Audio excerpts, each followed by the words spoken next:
महाराष्ट्र शासन महसूल विभागाच्या मार्फत महसूल पंधरवड्याचं आयोजन ऑगस्ट महिन्यामध्ये करण्यात आलं होतं.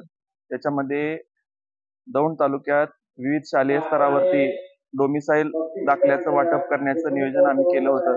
त्याच्यामध्ये आज संत तुकडोजी महाराज महाविद्यालय दौंड या ठिकाणी सुमारे 200 विद्यार्थ्यांना डोमिसाईल दाखले देण्याचं, त्यांना वाटप करण्याचं काम आणि त्याचा कार्यक्रम आज या ठिकाणी संपन्न झालेला आहे. महसूल विभागाच्या मार्फत विविध योजना वर्षभर आम्ही राबवत असतो, परंतु शालेय विद्यार्थ्यांसाठी ही जी योजना आहे तर ती निश्चितच विद्यार्थ्यांसाठी आणि पालकांसाठी लाभदायक ठरेल अशा पद्धतीचा विश्वास मला वाटतो.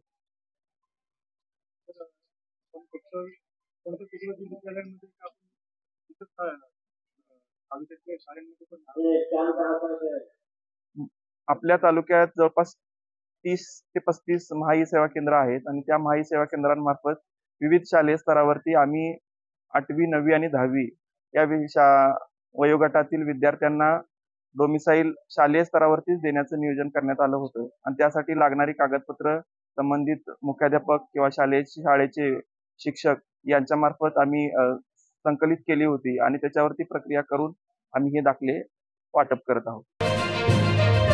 अशाच नवनवीन बातम्यांसाठी टॉक इंडिया न्यूज चॅनलला लाईक, शेअर आणि सबस्क्राईब करा.